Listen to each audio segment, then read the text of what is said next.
I stood beside my father's hospital bed, listening to the heart monitor beep like a countdown clock.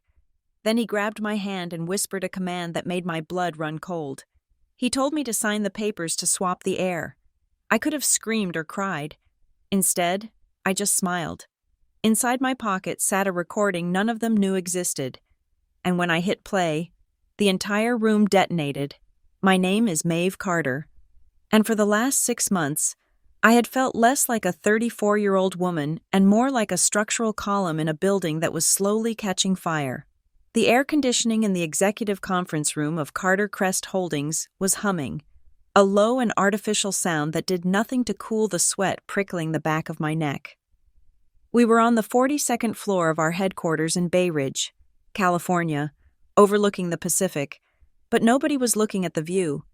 The 12 men and 3 women sitting around the mahogany table were staring at me. They were sharks in expensive suits, and they smelled blood in the water.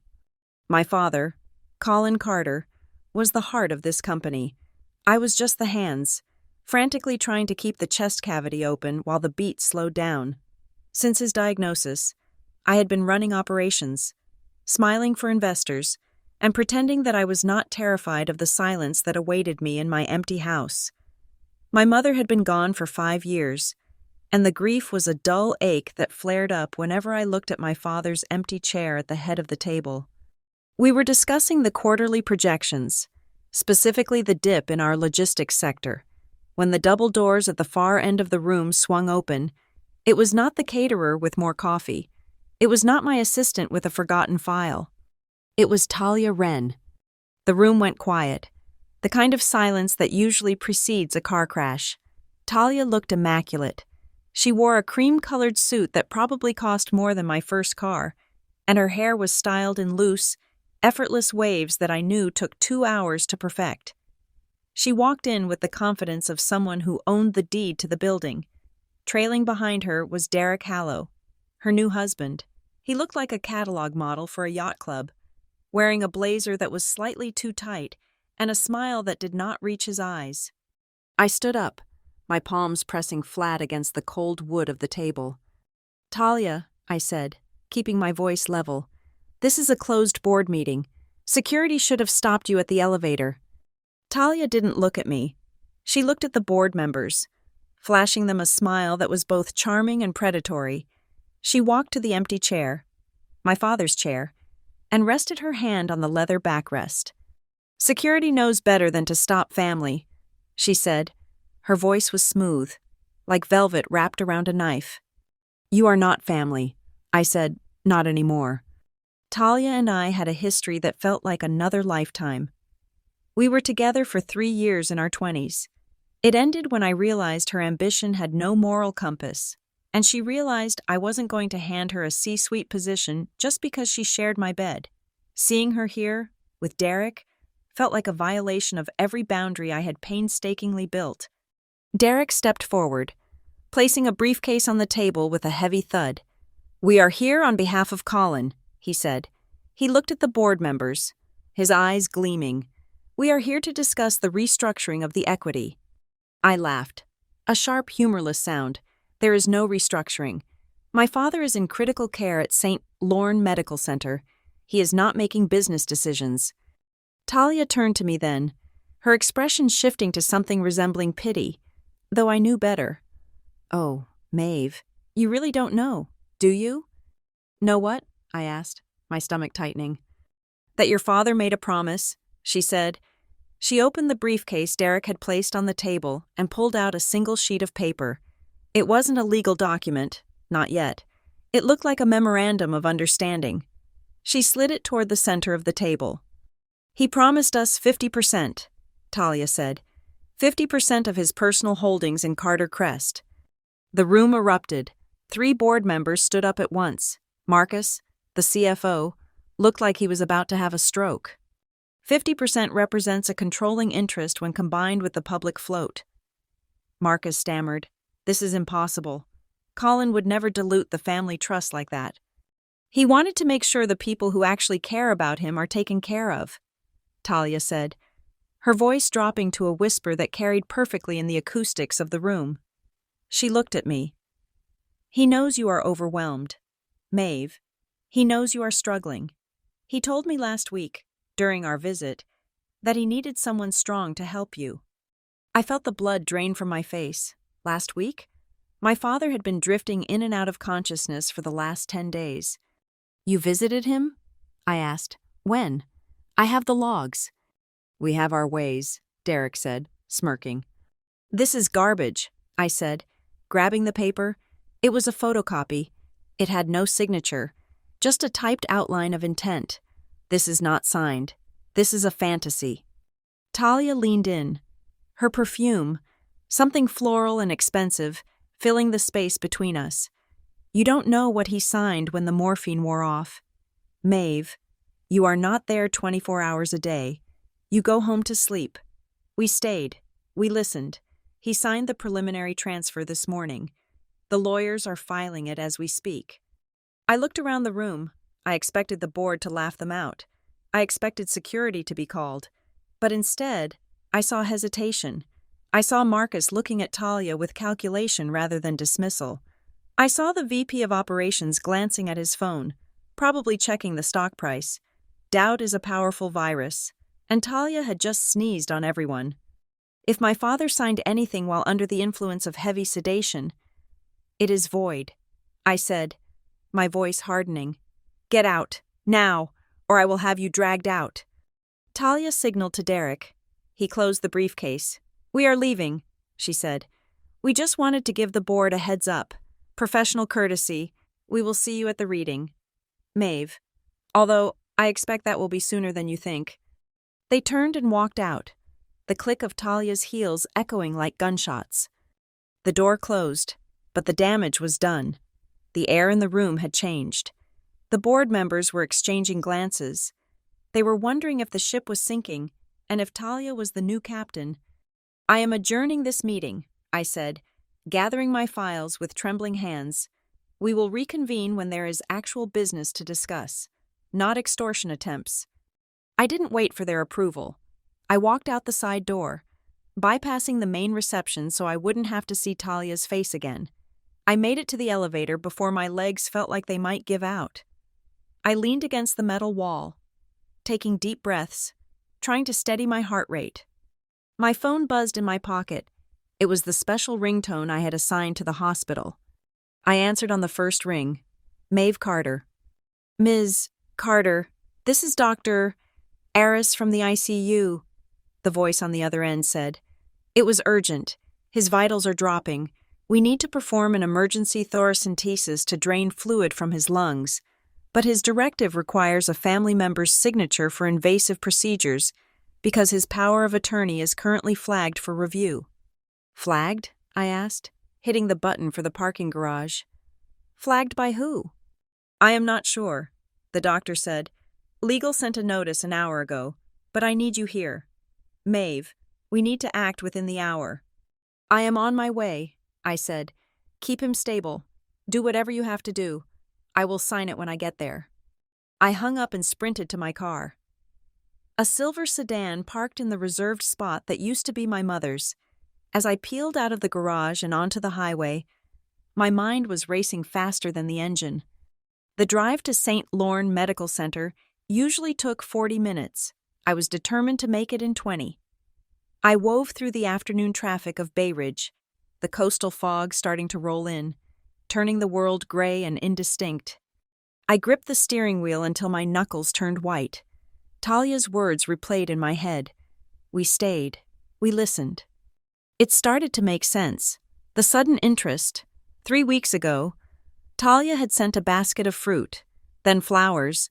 Then she mentioned she was in the neighborhood. I had been so exhausted, so desperate for anyone to share the burden of watching my father fade away, that I had let my guard down. I thought maybe she had grown up. I thought maybe, despite everything, she remembered how good my father had been to her when we were dating. He had paid off her student loans. He had treated her like a daughter. I was a fool. I merged onto the off-ramp, tires screeching slightly. She wasn't visiting him to comfort him. She was visiting to assess his mental state. She was looking for the cracks in the armor, and she brought Derek. A man who looked like he would sell his own mother for a membership at a country club to help her pry the cracks open. They were banking on his confusion. They were banking on the medication making him compliant. And the board? They were cowards. If Talia produced a document that looked even halfway legitimate, they would fold. They would back whoever promised them the highest dividend. I pulled into the hospital parking lot, my heart hammering against my ribs. I parked haphazardly, not caring that I was over the line. As I grabbed my purse and reached for the door handle, my phone buzzed again. It wasn't a call, it was a text message. I paused, staring at the screen. The number was blocked, no ID. I swiped the screen to unlock it. The message was short, but it made the hair on my arms stand up. If you want to know who is rewriting the will, look at who is standing next to the hospital bed. I stared at the words, the glow of the screen reflecting in the darkening interior of the car. Someone else was watching. Someone else knew. I shoved the phone into my pocket and ran toward the emergency entrance. The sliding doors opened with a hiss, and the smell of antiseptic hit me like a physical blow. The game had started, and I was already losing. But as I ran toward the elevators, I made a silent vow to my mother. I would burn the whole company to the ground before I let them take it from him. The smell of St. Lorne Medical Center hit me the moment the elevator doors slid open on the 4th floor. It was a specific, suffocating blend of industrial-strength bleach, stale cafeteria coffee, and that sharp, metallic scent of biological distress that no amount of air conditioning can scrub away. It made me lightheaded. I had to grab the railing along the wall, the cold metal biting into my palm, just to steady myself against the wave of nausea. The intensive care unit was a labyrinth of glass walls and hushed urgency. Nurses moved with silent efficiency, their rubber-soled shoes squeaking faintly on the linoleum. Every few seconds, a rhythmic ping or a low alarm would sound from one of the rooms, a reminder that in this place, life was being measured in electronic pulses. I found room 412. My father, Colin Carter, looked incredibly small in the center of the bed. It is a jarring thing to see a man who used to command rooms with a single clear of his throat now reduced to a figure under a thin thermal blanket. His skin was the color of old parchment, and there were tubes running from his arm, his nose, and beneath the sheets. The monitor beside him traced a green line that peaked and dipped with a regularity that felt fragile. I stepped inside, careful not to let the heavy door slam. "Dad?" I whispered. His eyelids fluttered. It took him a moment to focus, the drugs clearly creating a fog between him and the world. When his gaze finally landed on me, I expected relief. I expected the soft, tired smile he usually gave me. Instead, I saw something that stopped me in my tracks. His eyes were wide, alert in a way his body wasn't. He looked at me with a mixture of desperate affection and sharp, piercing wariness. It was the look of a man who was guarding a secret, or perhaps guarding himself. He tried to lift his hand, but it fell back onto the mattress with a soft thud. "Maeve," he rasped. His voice was like dry leaves scraping together. "You came." "Of course I came," I said, rushing to his side and taking his cold hand in mine. "I am always coming." Before I could ask him about the procedure or why legal had flagged his files, a shadow moved in the corner of the room. I jumped, my heart hammering against my ribs. I did not realize someone else was there. Sitting in the uncomfortable vinyl chair in the shadows was my brother, Avery. He stood up, stretching his back as if he had been sitting there for a decade. Avery was 2 years older than me, but in that moment, he looked aged, his shirt wrinkled and his eyes rimmed with red. "Hey, Maeve," he said, his voice low. "Avery?" I stared at him. "I have been calling you for 2 days. You went straight to voicemail. I thought you were in Chicago closing the deal with the logistics partners." "I flew back," he said, avoiding my eyes. He looked down at his shoes, then at the monitor. "Anywhere but at my face. I have been here. I have been pulling shifts so you could focus on the board." I looked from him to my father. Something did not add up. Avery had never been the type to sit vigil. He was the type to hire a private nurse and check in via video call. "You have been here for days?" I asked. "Why didn't you tell me?" "Dad wanted it kept quiet," Avery said, finally meeting my gaze. He looked defensive, his jaw set in a way that reminded me of when we were teenagers and he had broken our mother's favorite vase. He didn't want you to worry while you were handling the sharks at the office. I let go of my father's hand and walked over to the chart hanging at the foot of the bed. It was a digital tablet now, but there was still a physical sign and sheet for visitors on the counter for security purposes. I flipped it open. My name was there, near the bottom, but above it, dominating the last 48 hours, was Avery's name, and interspersed with his were others. Names I did not expect to see in the ICU. Maris Klein, Derek Hallow, and the name that made my stomach turn over, Talia Wren. My hand trembled as I traced the log. Talia had been here 3 times yesterday alone. 3 times. I turned on Avery. "You let her in? You let Talia in here?" "She just wanted to say goodbye," Avery said, his voice rising slightly. "She was part of the family for years. Maeve, don't be cold." "She threatened the board today." "Avery," I hissed, keeping my voice down so as not to disturb Dad. "She walked into the meeting and demanded 50% of the company. She claimed Dad promised it to her." Avery did not look surprised. That was the most terrifying part. He did not look shocked or angry. He just looked tired. "Maybe he did," Avery mumbled. I stared at him. "What did you say?" "Dad is confused. Maeve, he has been saying a lot of things. Maybe he thinks he owes her." I felt like the floor was tilting. My own brother, the man I had covered for 1,000 times, was standing there rationalizing the theft of our legacy. Before I could scream at him, the door opened again. This time, it wasn't a nurse. Maris Klein walked in. He was our family attorney, a man who had known me since I was in braces. He was wearing a dark suit that looked too sharp for a hospital room, and he was carrying a thick leather portfolio.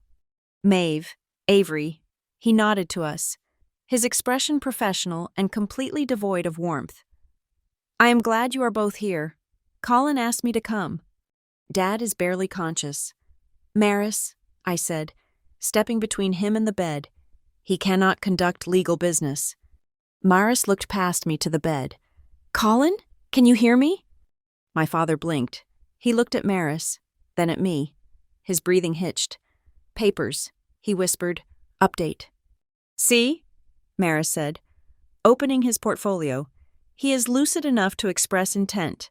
We need to update the beneficiary designations and the power of attorney before the surgery. It is standard procedure when the prognosis is uncertain." "It is not standard to do it 10 minutes before they drain his lungs," I argued. "What is in those papers, Maris?" "Just distinct clarifications," Maris said smoothly, ensuring that his wishes regarding the non-voting shares are executed properly. I reached for the papers, but Maris pulled them back against his chest. "These are privileged client-attorney documents. Maeve, unless you are the signatory, you cannot read them until they are executed." "This is insane," I said. I looked at Avery for backup, but he was staring out the window, his arms crossed tight over his chest. "Avery, say something." "Let him sign." "Maeve," Avery said softly, "let's just get it over with so he can rest." I felt entirely alone. The room felt shrinking, the walls pressing in. I stepped out into the hallway to get air, to find a doctor, to find anyone who wasn't part of this gaslighting campaign. And there she was. Talia was standing near the nurse's station, about 20 feet away. She wasn't wearing visitor credentials. She was wearing a trench coat belted tightly at the waist, her makeup flawless, her lips painted a deep, oxblood red. She wasn't holding flowers. She was holding a manila envelope. She looked like she was waiting for a business meeting, not visiting a dying man. She caught my eye and didn't smile. She didn't wave. She just watched me with a cold, detached calculation. I turned to the nearest doctor, a woman with graying hair and a stethoscope around her neck. "Dr. Aris?" "Yes, Ms. Carter?"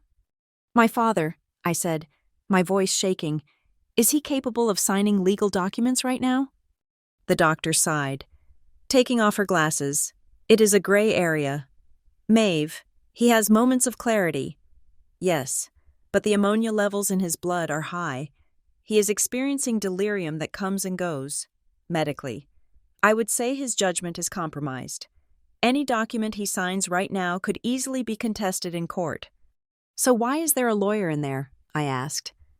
The doctor shrugged, a gesture of helplessness. If the patient requests it during a lucid interval, we cannot stop them. We can only note his condition in the chart. I looked back toward the nurse's station. Talia was moving now. I watched as a young nurse, someone I didn't recognize, walked past her. It happened in a split second. The nurse slid a small white envelope into Talia's hand. It was sleek, almost like a pharmacy packet or a keycard sleeve. Talia palmed it instantly, slipping it into her pocket without breaking stride. It was a transaction, quick, practiced, and illicit. I wanted to run over there and grab her. I wanted to demand to know what she had just been given, but I knew it would cause a scene. If I got thrown out by security now, I would leave my father alone with Avery and Maris.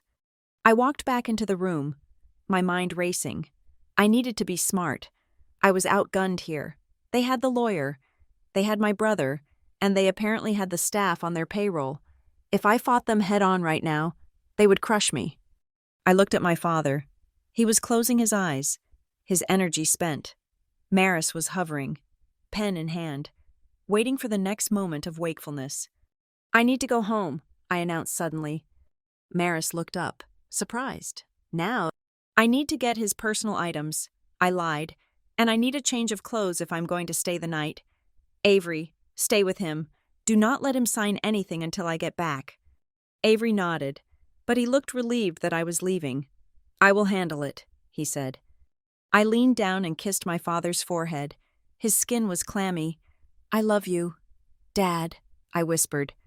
He squeezed my hand, a weak, trembling pressure. Careful, he breathed. I walked out of the room, past Maris, past the doctor, and past the spot where Talia had been standing. She was gone. I drove back to my childhood home in Seacliff. Not my own apartment.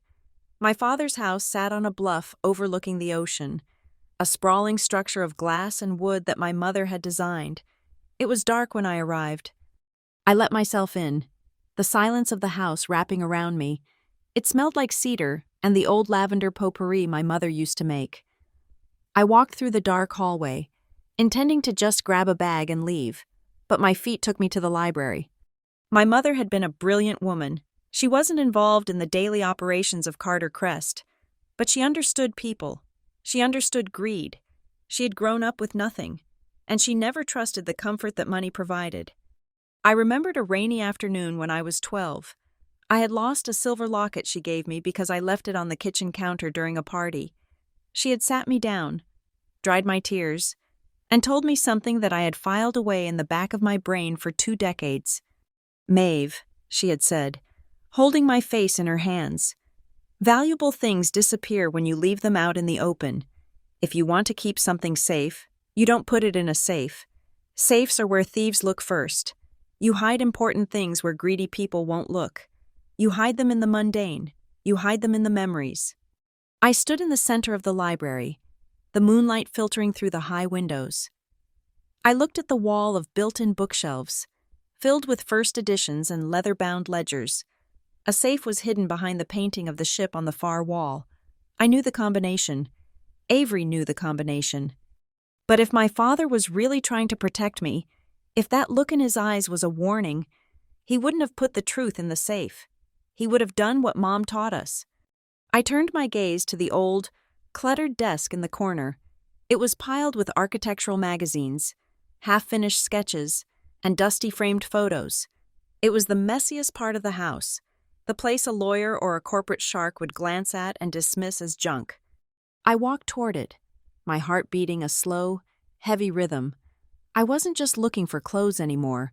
I was looking for the weapon I needed to survive the night. The study was exactly as he had left it. A half-drunk mug of coffee, now growing mold, sat on a coaster made of cork.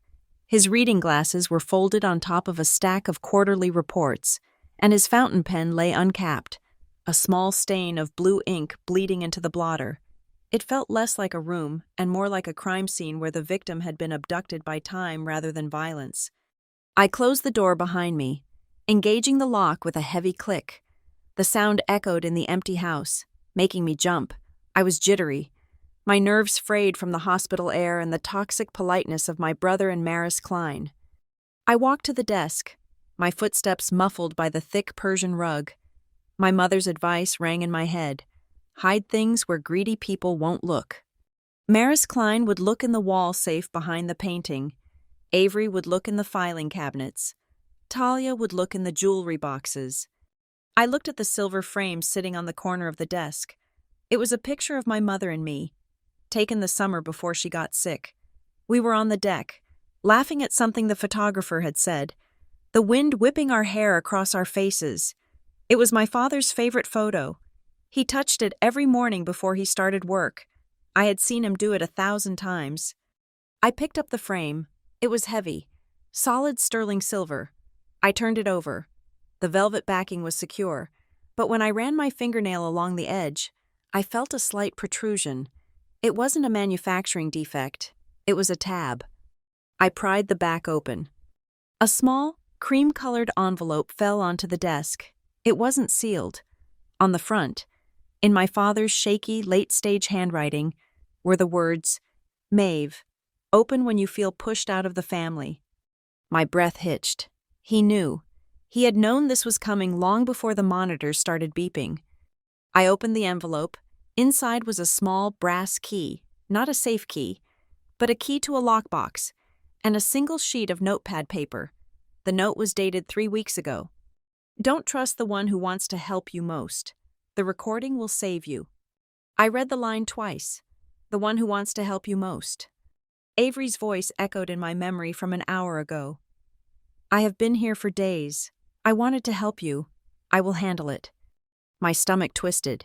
I didn't want to believe it. Avery was weak. Yes, he was easily led, but he was my brother. We had survived our mother's death together. We had shared secrets and tree houses. The idea that he was the danger, that his offer of help was a Trojan horse, made me feel physically ill. I looked at the key. It was small, old-fashioned. I knew exactly what it opened. My father had a false bottom in the bottom drawer of his desk. It was where he used to hide birthday presents when we were kids. It was the most mundane, childish hiding spot imaginable, which made it perfect. I crouched down and pulled the drawer open. It was filled with hanging files labeled with tax years from a decade ago. I reached to the back, feeling for the small indentation in the wood. I found it, pressed, and the bottom panel popped up with a soft creak. Beneath it lay a metal cash box. I inserted the brass key. It turned smoothly. Inside, there was no cash. There was a black USB drive, a stack of printed emails, and a series of photographs printed on glossy paper. I picked up the photos first. They were grainy, clearly taken with a zoom lens from a distance, but the subjects were unmistakable. It was the staff parking lot of St. Lorne Medical Center. In the center of the frame was Talia. She was leaning against a black SUV, talking to a man I did not recognize. He was tall, wearing a generic gray suit, and he was handing her a thick envelope. I shuffled to the next photo. The man was laughing. Talia was putting the envelope in her purse. The timestamp in the corner of the photo read 2 weeks ago. Who was he? And why was my father having his ex-girlfriend's husband's new wife followed? I put the photos down and picked up the emails. They were correspondences between my father's personal encrypted account and a forensic accountant I had never heard of. I scanned the top page. Subject: Asset migration complete. Colin: Per your instructions, the transfer of the logistics core and the intellectual property rights to the new entity, Phoenix Logistics LLC, is finalized. Carter Crest Holdings now retains only the brand name, the real estate liabilities, and the retail division, which we project will be insolvent within 2 quarters. I gasped, my hand flying to my mouth. I grabbed the next page. It was a list of assets. Carter Crest Holdings, the public company, Headquarters building, mortgaged. Retail chain, decreasing revenue. Pension liabilities. Phoenix Logistics LLC, the private entity. Shipping contracts, active. Tech patents. Government tenders. Liquid capital reserves. Across the top of the page, in my father's red ink, he had written, "This is no longer under the company name." My father hadn't just protected the company, he had gutted it. He had moved everything of value, the engine that made the money, into a separate, clean vessel that nobody knew about. Talia, Derek, and the board were fighting like hyenas over a carcass, not realizing the meat was already gone. They were scheming to steal 50% of a shell that was destined to collapse. I sat back on my heels, the brilliance of it washing over me. This was the Colin Carter I knew, the man who played chess while everyone else was playing checkers. But why? Why go to such lengths? My eyes fell on the USB drive. I stood up and plugged it into his desktop computer. It hummed to life, the screen glowing blue in the dim room. There was a single audio file named Just In Case, MP3. I clicked play. My father's voice filled the room. It was weak, strained, lacking the boom I was used to, but the steel was still there. "Maeve, if you are listening to this, it means I am either dead or incapacitated to the point where I can no longer speak for myself. It also means that someone is forcing me to sign things I do not agree to." There was a pause, the sound of him taking a ragged breath. "They are using the medication against me. I drift in and out. When I am out, they talk. I hear them. Talia, and God, it breaks my heart to say this. Avery." I closed my eyes, tears hot and fast streaming down my face. Hearing him confirm it was infinitely worse than suspecting it. "Avery is in trouble. Maeve, gambling debts, significant ones. He thinks I don't know. He thinks he can fix it by handing over control to Talia's investors. He is a variable that can be bought. He has been bought." My hand gripped the edge of the desk until my knuckles turned white. My brother, my own brother, was selling our legacy to pay off a bookie, and he was willing to let our father die confused and betrayed to do it. "You have to be smart. Maeve," the recording continued, "do not fight them with anger. They expect anger. They want you to blow up so they can paint you as unstable. You have to be cold. You hold the keys to Phoenix Logistics. You hold the real future. Let them have the ashes, but do not let them win until you are ready to burn them." The recording clicked off. I sat there in the silence for a long time. The anger that had been burning in my chest since the board meeting began to cool, hardening into something sharper, heavier. It was no longer a fire. It was a blade.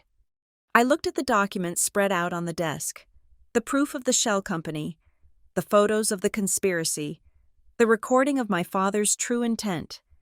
I had enough to walk into that hospital room and have them all arrested. I had enough to destroy Talia's reputation and get Avery disinherited immediately. But that wasn't what my father wanted. Do not fight them with anger. If I revealed my hand now, they would scramble. They would destroy evidence. They would claim the recording was faked. They would drag this out in court for years while the company rotted. No, I needed them to commit.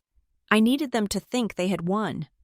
I needed to go back to that hospital and put on the performance of a lifetime. I wiped my face with my sleeve. I took a deep breath, practicing the hitch in my throat that happened when I was genuinely panicked. I needed to look like a daughter who was losing her mind. I needed to look like I was drowning so they would step on my head to keep themselves dry. I gathered the papers. I took photos of them with my phone and uploaded them to a secure cloud server that only I could access. Then I put the originals back in the cash box, locked it, and put the false bottom back in the drawer. I took the USB drive and the key. I slipped the key into my bra. The cold metal against my skin a reminder of my mission. The USB went into the hidden pocket of my purse. I stood up and looked at the photo of my mother one last time. "You hide them in the mundane," she had said. I was about to become very mundane. I was about to be the hysterical, emotional, incompetent daughter they all thought I was. I pulled out my phone and dialed Maris Klein. My hands were shaking, but this time, The tremor was calculated. Maris, I choked out when he answered, pitching my voice an octave higher than usual. Maris, I can't find the deed to the house. I am looking everywhere and I don't know what to do. I am freaking out. Maeve? Maris's voice was patronizing, dripping with false concern. Calm down. You sound hysterical. I am. I cried into the receiver. I am losing him. Maris, and now I can't find the papers and the board is going to kill me and I think I should just sign whatever Dad wants. I just want this to be over. There was a pause on the other end, a silence that I knew was Maris smiling. That is a very sensible decision. Maeve, he said soothingly, why don't you come back to the hospital? We can sort everything out tonight. We can take the burden off your shoulders. Okay, I sniffled. I'm coming back. Please tell Avery to wait for me. I will, Maris said. Drive safe. I hung up the phone and stared at my reflection in the dark window of the study. My eyes were red. My hair was messy, and I looked like a wreck. Perfect. I walked out of the house, leaving the ghosts behind. I was going back to the hospital, but I wasn't going back as the victim anymore. I was going back as the executioner, and I had just been given the axe. I steered my car back toward the Carter Crest headquarters in Bay Ridge, letting the engine roar as I merged onto the highway. The drive gave me 20 minutes to switch characters. I had to bury the sharp, calculating woman who had just raided her father's secret safe and resurrect the terrified, overwhelmed daughter who was ready to surrender. It was a role I had played for months to survive my grief. But tonight, it was a weapon. I parked in the executive garage, purposefully taking up 2 spaces to look careless. When I walked into the lobby, I made sure my shoulders were slumped. I did not fix my hair, which had been windblown from the coast. I let my mascara remain slightly smudged. The night shift security guard, a kindly man named Earl, looked up with concern. Ms. Carter, he said, standing up. Is there news? I shook my head, pressing my lips together as if holding back a sob. Not good news. Earl, I just need to get some papers. I might not be coming back for a while. I let that hang in the air. Earl would tell the morning shift. The morning shift would tell the floor managers. By noon tomorrow, the rumor that Maeve Carter was quitting would be company gospel. I took the elevator up to the 42nd floor. The offices were mostly empty, save for a few junior analysts burning the midnight oil and the cleaning crew. I walked straight to my office, keeping my head down, but I knew eyes were on me. I sat at my desk and immediately buzzed the internal line for Northgate Compliance. They were our internal risk management and security firm, a separate entity my father had hired years ago to keep our proprietary data safe. They were loyal to the check signer, and right now, that was still me. Silas, the head of the unit, answered on the second ring. Ms. Carter? I saw you come in on the monitors. Everything okay? I need you in my office. Silas, I said, keeping my voice low. Now, and bring the sweeps kit. Silas arrived 3 minutes later. He was a former federal agent, built like a vending machine and just as quiet. He swept the room for bugs, checking the lamps, the underside of the desk, and the vents. When he gave me the thumbs up, I dropped the act. I sat up straight, my eyes clear and dry. I need a forensic review of the security footage from St. Lorne Medical Center, I said. Silas raised an eyebrow. That is off premises. Ms. Carter, we don't have jurisdiction. We do if there is a threat to the principal executive, I countered. We have a standing security agreement with the hospital for the VIP wing. My father is the patient. I want you to pull the logs from the parking garage and the service elevators for the last 48 hours. I am looking for unauthorized handoffs. Silas nodded slowly. You think someone is leaking info? I think someone is moving physical assets. I said, and Silas, I need this legal. Use the emergency audit clause in our contract with the hospital. If anyone asks, you are investigating the breach from the board meeting today. Consider it done, he said. He tapped a few notes into his secure tablet. Anything else? I need a witness. I said, not for now, for later. Someone who looks invisible. Silas allowed a rare, small smile. I have just the guy. He left, and I turned to my computer. It was time to set the hook. I opened my email client and typed in Maris Klein's address. My fingers hovered over the keyboard. I had to sound defeated. I had to sound like a woman who had been crushed by the weight of the day. Subject: regarding the paperwork. Maris, I cannot do this anymore. The board meeting, the arguments, seeing Dad like this, it is too much. If Dad wants to change the will, if he thinks this is the right thing to do to save the company, then I will not stand in the way. I will come to the hospital tonight to sign the waivers. Please have everything ready. I just want to ensure there is a proper record of the proceeding. So please bring a dictaphone or ensure someone is taking minutes. I want to make sure Dad's wishes are clear. Maeve. I hit send. The request for minutes was the bait. It made me sound like I was trying to be diligent, a good little bureaucrat to the end. But in reality, I was establishing a paper trail that would prove they were rushing. My phone buzzed on the mahogany desk. It was a text message. Talia. I stared at the name. The audacity of her was breathtaking. Tonight you will lose your name from the will. Do you know why? Because you were never the only choice. You were just the placeholder. I felt a flash of heat in my chest, but I forced it down. She was trying to goad me. She wanted me to storm into the hospital screaming, so she could point a finger and say, "Look, she is unstable." I didn't reply. Instead, I opened the attachment Maris had sent over earlier in the day, the draft of the new codicil. I zoomed in on the document. At first glance, it looked standard: legalese, clauses, indentations. But then I looked closer. The font in the first 2 paragraphs was Garamond, size 12. It was the standard font for our firm's legal documents. But the 3rd paragraph, the one detailing the transfer of voting rights to a family trust managed by Avery and Talia, was in Times New Roman. It was subtle.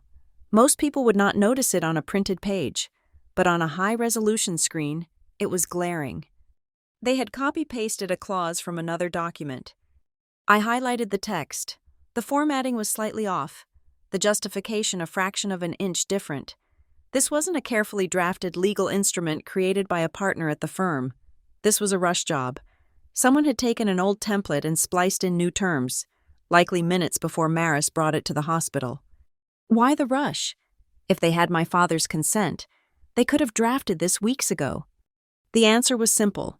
They didn't have his consent. They were panicking. They needed this done before the surgery, before he potentially slipped into a coma or passed away. My computer pinged, a secure file transfer from Northgate Compliance. I opened the video file. The footage was grainy, black and white, taken from a security camera in the basement loading dock of St. Lorne Medical Center. The timestamp was 6 hours ago, right before the board meeting. Derek Hallow was pacing near the recycling bins. He looked nervous, checking his watch every 5 seconds. He wasn't wearing his blazer. His sleeves were rolled up, and he was sweating. Then, a door opened. A figure stepped out. It wasn't Talia. It wasn't Maris. It was a man in a maintenance uniform, wearing a low cap. He handed Derek a thick brown envelope. Derek grabbed it, almost dropping it in his haste. He opened it, checked the contents, and then shoved a wad of cash into the man's hand. I paused the video. I zoomed in on the man in the uniform. I didn't recognize him, but his posture was familiar. He didn't walk like a janitor. He walked with a stiff military precision. There was a third hand. Talia and Derek were the face of this coup, and Maris was the legal instrument. But someone else was pulling the strings from the dark. Someone who had access to the hospital basement and could move documents without being seen. I saved the video to the encrypted cloud drive. I checked my watch. It was 7 in the evening. The surgery was scheduled for 8 in the morning. I had 12 hours. I opened my purse and took out a small digital voice recorder. I had bought it years ago for lectures, but tonight it would serve a different purpose. I taped it to the inside of my blazer, right behind the lapel.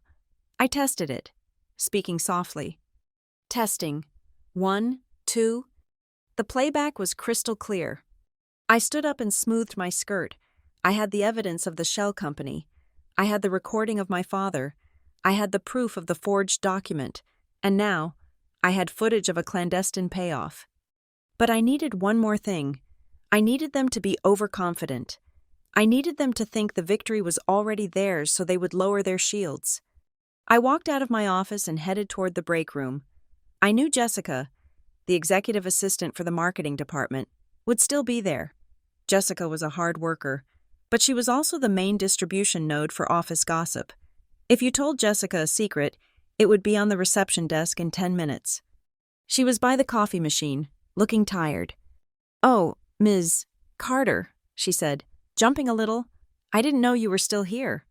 I sighed, letting my shoulders drop again. I leaned against the counter, looking defeated. "I am just heading out." "Jessica," I said, my voice trembling. I just wanted to say thank you for everything." She frowned. "Thank you? Are you going somewhere?" "I am going to the hospital to sign the papers," I said, wiping a fake tear from my cheek. "I am giving them what they want. It is not worth the fight anymore. I just want peace for my dad." Jessica's eyes went wide. "You are signing over the company?" I nodded. "I don't have a choice. They won." I turned and walked away before she could ask any more questions.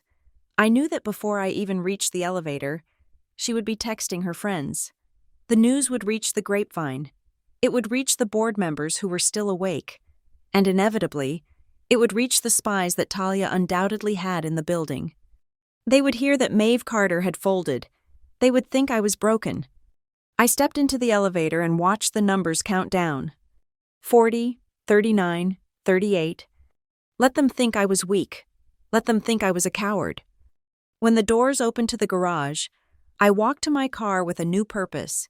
The trap was set. The cheese was on the trigger. All I had to do now was wait for the rats to bite. The fluorescent lights in the hallway of St. Lorne Medical Center seemed to buzz louder at night. A high-pitched drone that drilled straight into the base of my skull. It was 11 o'clock. The visitor hours were technically over, but the rules did not apply to the people currently occupying room 412. The rules, as I was learning, were malleable things, easily bent by the weight of a checkbook or the pressure of a threat. I pushed the heavy door open and stepped inside. The atmosphere in the room was so thick it felt like walking into water. The air conditioner was blasting, yet the space felt stifling, hot with the friction of hidden agendas. My father was awake. That was the first thing that stopped me. Earlier in the day, he had been drifting, his consciousness fraying at the edges like an old rope. Now, he was propped up against a mountain of pillows, his eyes wide open. But it wasn't a natural wakefulness. His pupils were dilated, black pools swallowing the iris, and his movements were jerky, agitated. He looked like a man who had been chemically shocked into alertness. Maris Klein stood by the bedside table. He had converted the rolling tray usually reserved for hospital food into a makeshift desk. A thick stack of documents sat there, the edges crisp and white against the gray plastic. Maris looked at his watch as I entered, a gesture of impatience that made my hands curl into fists. "You are late," Maris said. His voice was hushed, but in the silence of the room, it sounded like a shout. "The sedative window is closing. We need to do this now." I ignored him. I walked straight to the bed. "Dad?" I said softly. My father turned his head toward me. The movement was mechanical. "Maeve," he said. His voice was stronger than before, but it lacked his cadence. It lacked his warmth. "You are here. Good." I reached for his hand, but before I could touch him, the bathroom door swung open. Talia stepped out. She had freshened up. Her lipstick was reapplied. A slash of crimson that looked violent against her pale skin. She wasn't wearing the trench coat anymore. She was in a sleeveless silk blouse, arms crossed, standing with one hip cocked. She didn't look like a concerned ex-girlfriend. She looked like a general surveying a battlefield she had already conquered. "Finally," Talia said, her voice dripping with artificial sweetness. "We were worried you might have gotten cold feet, or maybe just lost your way." I looked past her to the corner of the room. Derek Hallow was standing near the window. blocking the view of the parking lot. He gave me a tight, sympathetic nod, the kind a funeral director gives a grieving widow before handing her the bill. "We just want what is fair." "Maeve," Derek said. His voice was low, reasoned, the voice of a man who believes his own lies. "Colin wants to make sure everyone is taken care of. You will still get a reasonable portion, enough to be comfortable." "Comfortable," I repeated. The word tasted like ash. "Is that what we are calling theft now? Comfort?" Derek sighed, looking at Talia as if to say, "I tried." And then I saw him. Avery was squeezed into the far corner, behind the vitals monitor, as if he were trying to merge with the wall. He was clutching his phone in both hands, his thumbs hovering over the screen. He looked pale, sweat beading on his forehead despite the chill in the room. He wouldn't look at me. He stared fixedly at the rhythmic green line on the monitor, his jaw working. "Avery," I said. He flinched. "Just listen to Dad." "Maeve," he mumbled, his voice cracking. "Just do what he says so we can all go home." Maris uncapped a fountain pen. It made a sharp click. "Colin," Maris said, leaning over the bed. "Maeve is here. Tell her what you told us. Tell her what you want to do with the estate." My father looked at Maris, then at Talia, and finally, his gaze landed on me. For a second, I saw a flicker of panic in his eyes, a drowning man reaching for a lifeline, but then the drugs, or the fear, washed it away. He took a shallow breath. "Maeve," he said. The words came out in a rush, unnatural and stilted. "I need to update the structure. The current distribution is inequitable. I want to swap the primary beneficiary." The air left my lungs. Even though I knew it was coming, even though I had the recording in my pocket that proved this was a setup, hearing him say it destroyed me. This was the man who had taught me to ride a bike, the man who had sat in the front row of my college graduation, the man who had built an empire so I would never have to worry about money, and now he was looking at me and telling me I wasn't enough. "Swap the heir," I whispered. "To who? Dad? To Talia? To the woman who left you?"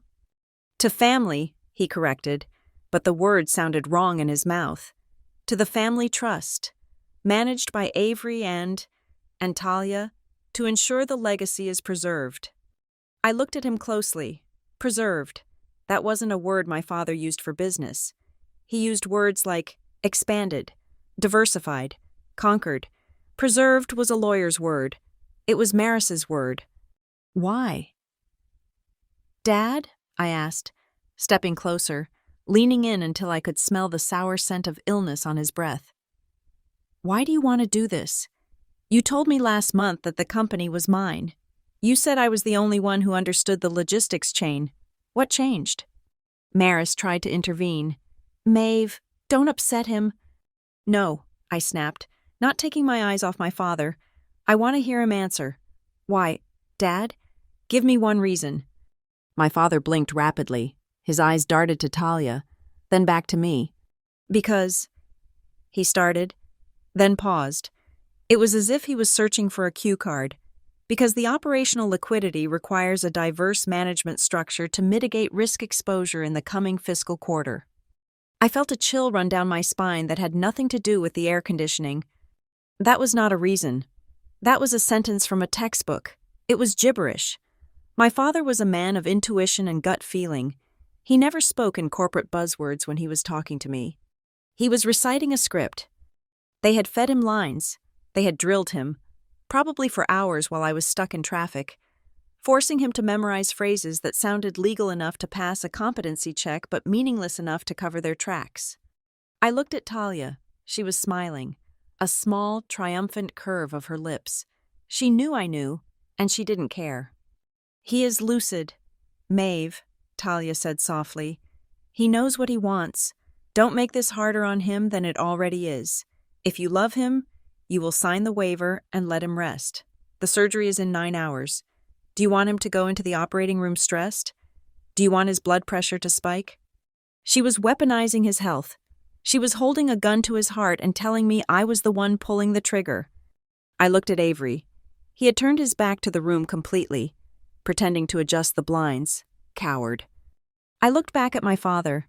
He looked exhausted, his skin gray. The effort of the performance was draining the last of his reserves. "Okay," I said. The word hung in the air. Derek straightened up. Maris stopped tapping his pen. Talia's eyes widened slightly. "Okay," Maris asked. "You agree to sign the waiver of contest?" I nodded slowly, letting my shoulders slump. I can't fight you all, and I can't fight him. If this is what you want, Dad, if this is really what you want, then I will sign. I saw the relief wash over Derek. He let out a breath he had been holding. Maris immediately thrust the clipboard toward me, pointing to the line at the bottom of the page. "Sign here," Maris said eagerly, "and initial here." I didn't take the pen, not yet. "I will sign," I repeated, "but I have one condition." Talia stepped forward, her eyes narrowing. "We are not negotiating a payout. Maeve, the terms are in the document." "I don't want money," I said, keeping my voice trembling but clear. "I want a record." "A record?" Maris asked, annoyed. "The document is the record." "No," I said. I want to record this moment." I pulled my phone out of my pocket.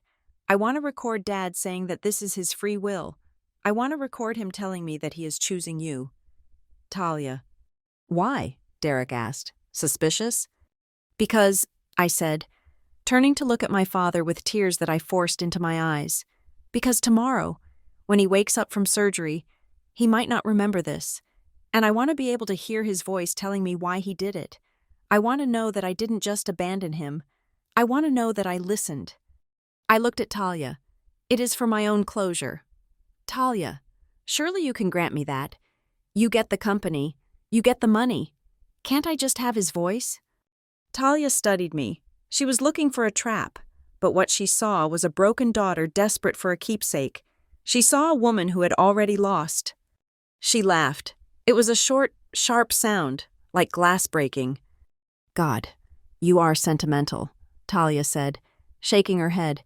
"It is pathetic, really. But fine. If it makes you sign the damn paper faster, record whatever you want." "Are you sure?" Maris asked, looking uneasy. "Let her have it," Talia said, waving a hand dismissively. "It is just a video. Maris, it confirms he is awake and making the decision. It actually helps us.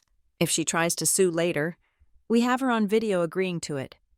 Maris considered this, then nodded. "Fine, but make it quick." I held up my phone. My thumb hovered over the record button. But I wasn't just recording a video. I was activating the second app running in the background, the one that synced directly to the secure cloud where Northgate Compliance was monitoring everything. I hit record. "Okay, Dad," I said, my voice steady now. "Tell me again. Tell me you want Talia and Avery to have the company." My father looked at the phone lens. He looked terrified. I want Talia and Avery to have the company," he repeated, the words hollow. "And tell me why," I prompted. Because the operational liquidity," he started, then faltered. He looked at Talia for help. She nodded sharply. "Because the liquidity requires it." I moved the camera slightly, just enough to catch Talia nodding in the frame, just enough to catch Maris pointing to the paragraph in the document he wanted my father to read. I had them directing him like a puppet show. I lowered the phone. "Thank you, Dad," I whispered. I took the pen from Maris. I looked at the paper. The letters swam before my eyes. But I knew what I was doing. I signed my name, not my full legal signature. I left off the middle initial, a subtle difference that Northgate would flag later as a sign of duress. But to Maris, it looked perfect. "There," I said, handing the clipboard back. "It is done." Talia snatched the papers from Maris, checking the signature. She smiled, a genuine, terrifying smile of pure greed. "See?" she said, looking at me with triumph blazing in her eyes. "That wasn't so hard, was it, Maeve? Now you can go home. We will take it from here." I looked at her, and for the first time that night, I allowed myself a real smile. It was small, cold, and dangerous. You are right. Talia, I said, you have no idea how right you are. I turned and walked toward the door. As I passed Avery, he looked up, his eyes filled with guilt. I didn't stop. I didn't look back. I had given them the rope. Now, I just had to wait for them to hang themselves. I walked out of room 412 with the signed papers in Maris's briefcase, but I did not leave the hospital, not yet. I had given them what they wanted, or at least the illusion of it, but now I needed to ensure that the document they held became the very thing that strangled their scheme. I stopped at the nurse's station. The charge nurse, a stern woman named Helen who had been working at St. Lorne for 20 years, looked up. "Ms. Carter," she said, "is everything all right?" "I need a favor." "Helen," I said, leaning over the high counter, "I need a witness attestation form, standard hospital liability." Helen frowned. "For what?" "For the visitation," I lied smoothly. "My father is going into surgery tomorrow. The lawyers were just in there. I want to make sure the hospital is covered so no one can say we disrupted his pre-op protocol. I need a doctor to sign off on his current mental state." Helen nodded, accepting the bureaucratic logic. "I will page Dr. Aris." Dr. Aris appeared 5 minutes later, looking exhausted. She held a clipboard against her chest like a shield. "Maeve," she said, "I thought you left." "I just wanted to clarify something for the record," I said. I pulled out my phone and opened the voice memo app again, though I kept it low, out of sight. "Dr. Aris, in your medical opinion, is my father currently capable of complex decision-making?" Dr. Aris hesitated. She looked toward the room where Maris and Talia were likely popping champagne corks in their minds. "Physically, he is awake," she said carefully, "but cognitively, it is complicated. The ammonia levels from his liver failure are creating encephalopathy." "Meaning?" I pressed. "Meaning he is suggestible," she admitted. "He drifts. He tends to echo the last thing said to him. If you ask him if he wants water, he says he wants water. If you ask him if he wants to sell his house, he might say he wants to sell his house. He lacks the executive function to understand consequences right now." I felt a cold thrill of victory. That was exactly what I needed. "So, if someone were to, say, read him a prepared statement, he would likely repeat it?" I asked. Dr. Aris nodded. "Almost certainly. It is a symptom called echolalia. It is common in this stage." "Thank you, doctor," I said. "That is all I needed to know." I walked away from the station, my heels clicking on the linoleum. I didn't need her to sign a paper. I just needed her on the record confirming the symptom. The video I had taken earlier, where my father robotically repeated Talia's words about operational liquidity, was now not just a video of a sick man, it was medical proof of manipulation. I found a quiet corner in the waiting room on the first floor. It was deserted, save for a vending machine humming in the corner. I sat down and opened my laptop. It was time to open the black box I had taken from the safe. I plugged in the USB drive. I had already listened to the audio, but I hadn't gone through the email archive thoroughly. I opened the folder labeled Correspondence External. There were dozens of emails between my father and his forensic accountant, but there was one thread that stood out. It wasn't from my father. It was a forwarded chain that my father had intercepted. The subject line was, "Drafting the narrative." The sender was Maris Klein. The recipient was an email address I didn't recognize. silverfox88@encryptedmail.com. I opened the email. It was dated 2 months ago. "Morris, the trust structure is tricky. If we just hand it to the daughter, the board stays stable. If we divert to the secondary party, we need grounds. Incompetence? Instability? We need a reason that holds up in probate. Silverfox88. Don't worry about the reason. Just create the file. Make sure there are notes in his legal jacket about him being disappointed in her management. We can manufacture the sentiment. I just need the paperwork ready for the signature when the time comes. Maris, it is risky. If Colin wakes up and checks the logs." Silverfox88. "He won't check. He will be too busy fighting to breathe. Just get the signature." I stared at the screen. They had been planning this for months. while I was driving my father to chemotherapy, while I was holding his hand during dialysis, Maris was emailing a co-conspirator about how to frame me as incompetent. But who was Silver Fox 88? My phone buzzed. It was a secure message from Silas at Northgate Compliance. Silas. We identified the man in the basement video, the one handing the envelope to Derek. I clicked the attachment. It was a personnel file from the Carter Crest archives. Name, Wade Mercer. Position, former Director of Regional Operations. Status, terminated for cause, embezzlement. Date, 4 years ago. I gasped. Wade Mercer? I remembered him. He was a slick, ambitious man who had been caught skimming 10% off the shipping contracts. My father had fired him personally, threatened him with jail time, and blacklisted him from the industry. Wade had sworn revenge in the lobby as security dragged him out. It all made sense. Wade couldn't get back into the company through the front door, so he found a back door. He found Talia, the greedy ex. He found Derek, the weak husband, and he found Maris, the corrupt lawyer. Wade was the architect. Talia was just the face. They weren't just trying to steal the money. This was a revenge plot orchestrated by a man my father had destroyed. I typed a quick reply to Silas. Me. Do not approach him. Just track him. I want to know where he is tomorrow morning at 8 o'clock. Silas. Copy that. He is currently at a motel on the outskirts of Bay Ridge. We have eyes on him. I closed the laptop. The pieces were locking into place. I had the medical testimony. I had the conspiracy emails.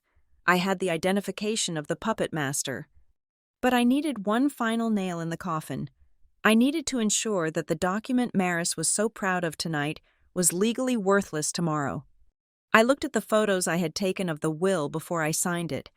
I zoomed in on the signature page.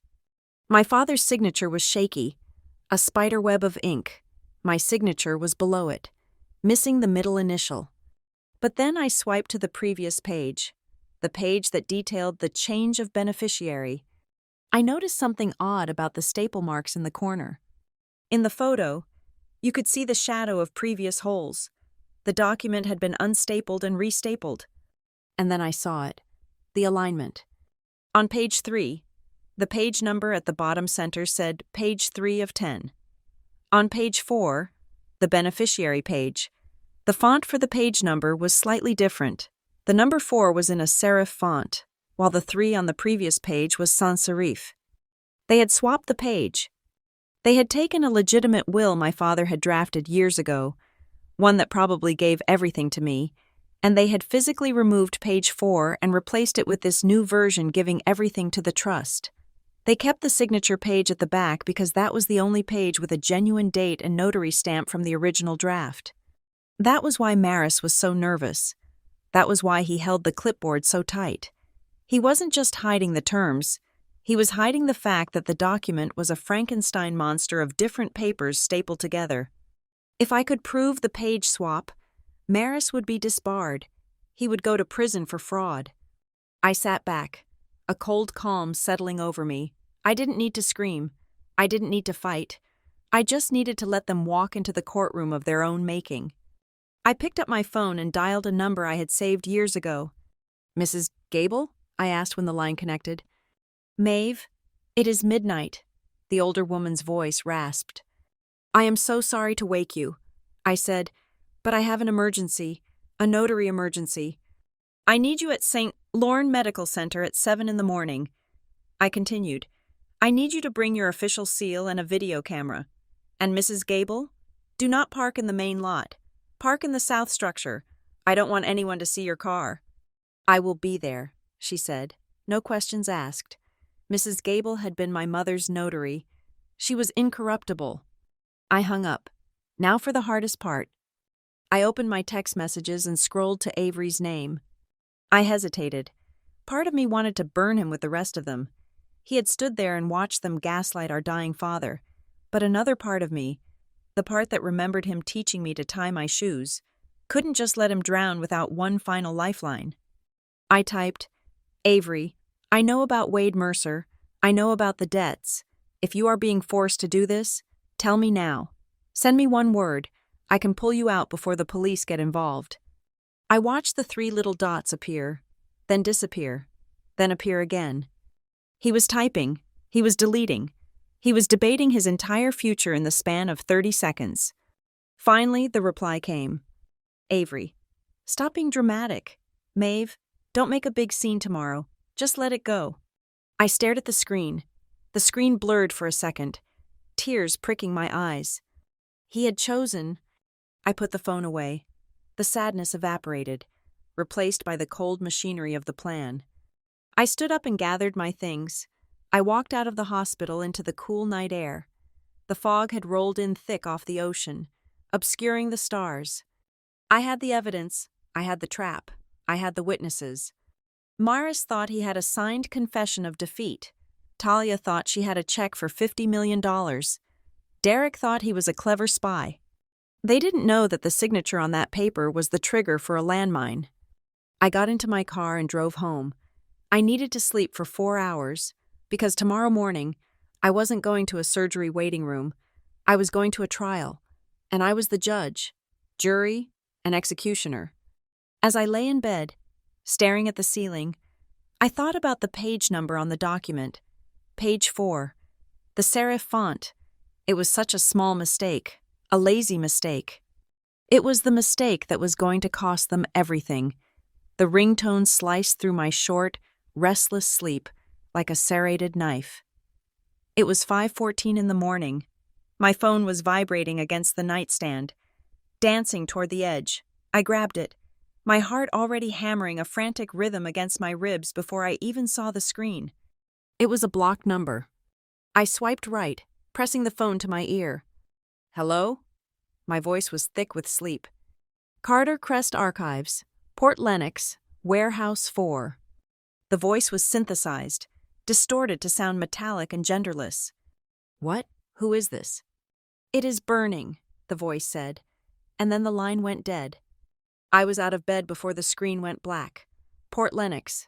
That was where the company kept 40 years of physical records, ledgers, original contracts, blueprints, and the physical copies of every will and trust my father had ever drafted before digitization. If that warehouse went down, the paper trail of the true Carter Crest legacy would turn into smoke. I threw on a pair of jeans and a sweater, grabbing my keys. I didn't bother brushing my hair. I sprinted to the car, my mind racing faster than my feet. The drive to Port Lennox usually took 30 minutes. I made it in 18. As I merged onto the industrial causeway, I didn't need a GPS to find the location. I could see it. A pillar of thick black smoke was rising into the pale dawn sky, staining the clouds like spilled ink. The orange glow at the base of the smoke column pulsed violently. I slammed the car into park a block away, behind a line of police cruisers and fire trucks. The air smelled of burning rubber and chemical accelerants. It was an acrid, choking stench that coated the back of my throat. I ran toward the police tape. The heat hit me first, a physical wall of temperature that made my skin prickle. Warehouse 4 was an inferno. The roof had already collapsed in the center, sending sparks shooting up like perverse fireworks. Firefighters were directing massive streams of water into the skeleton of the building, but the fire was angry, consuming everything with a roaring hunger. "No," I whispered, my hands covering my mouth. "No." Everything was in there.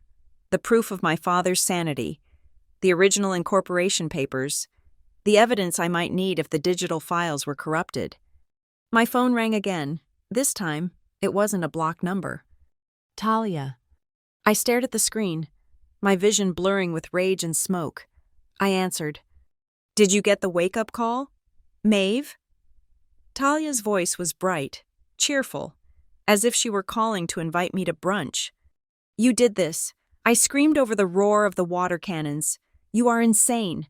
Talia, there are people in this district." "Oh, relax," she laughed. "It is an industrial zone at 5 in the morning. No one is hurt, just the past." "Why?" I demanded, watching a wall crumble into the flames. "We are cleaning house," she said, "cleaning up the clutter. We heard there might be some conflicting documents stored in those old boxes, old drafts of wills, old trust allocations. We thought it would be better for everyone if we started with a clean slate. No paper trail to confuse the issue. "You are destroying evidence," I yelled. "We are destroying trash," she corrected. "And since we are the incoming owners, it is our trash to burn. Consider this the first executive decision of the new management. See you at the hospital. Maeve, don't be late for the finale." She hung up. I stood there, trembling. I felt hollowed out. They had won. They had physically erased the history of the company to secure their theft. I looked up at the burning building. The wind shifted, blowing the smoke to the east. For a brief second, the metal sign bolted to the brick gatepost became visible. It was scorched and blackened, but the letters were still raised enough to read in the firelight. I squinted. Oak Haven Storage and Logistics. I froze. I blinked, wiping the ash from my eyelashes. I looked again. Oak Haven Storage and Logistics. That wasn't the Carter Crest sign. My brain spun, accessing the files I had memorized from the safe last night, the list of assets my father had liquidated. He had sold the Port Lennox facility 2 years ago. He had moved the archives. Of course he had. When he created Phoenix Logistics, he had moved all the sensitive physical files to a climate-controlled vault in Nevada. He had sold the old leaky warehouse in Port Lennox to a third-party storage company. I started to laugh. It started as a low chuckle and bubbled up into a hysterical, shaking laugh that made a nearby police officer look at me with concern. They had burned the wrong building. Wade Mercer, the mastermind, had been working off 4-year-old information. He sent his goons to torch a facility that Carter Crest hadn't owned in 24 months. They hadn't destroyed my father's legacy. They had just committed felony arson on a building full of random people's furniture and winter clothes. My phone buzzed again, a text message. It was from Derek. I opened it. It was a video file. I pressed play, shielding the screen from the glare of the fire. The video was shaky, selfie style. Derek's face filled the frame, illuminated by the flickering orange light of the fire behind him. He looked manic, his eyes wide, sweat dripping down his forehead. He was clearly standing in the alley behind the warehouse about 20 minutes ago.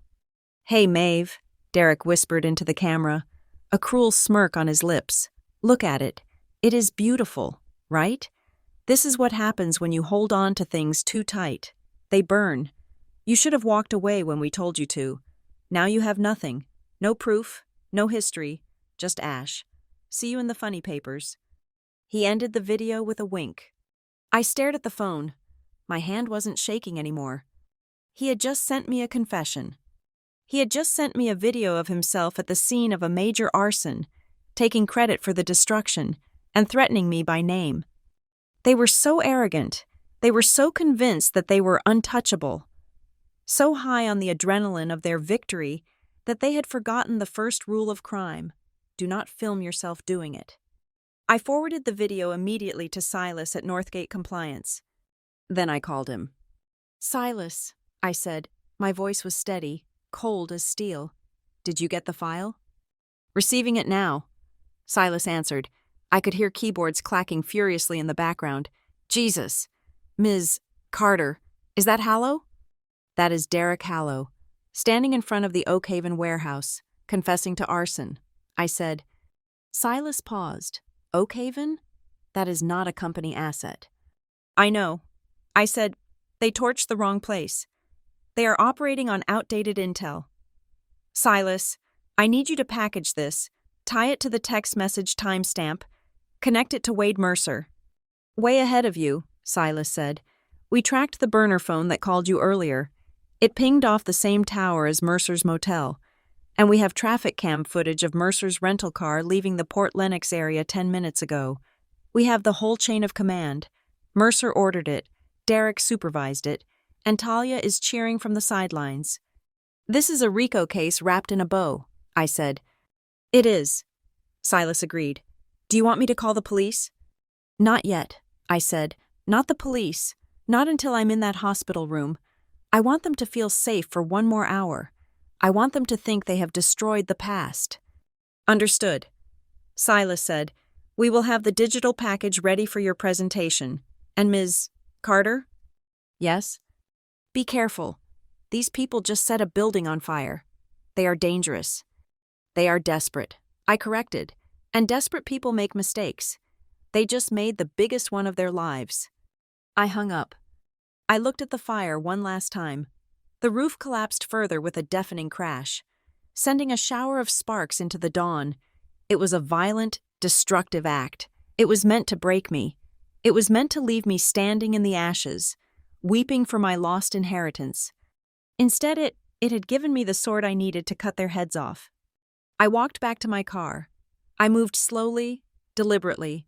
I checked my reflection in the rearview mirror. My face was pale, smudged with soot, but my eyes were clear. I wasn't the grieving daughter anymore. I wasn't the victim. I drove away from the inferno, heading back towards St. Lorne Medical Center. The sun was rising, casting long shadows across the highway. In the hospital room, my father was waiting. Maris was waiting with his fake will.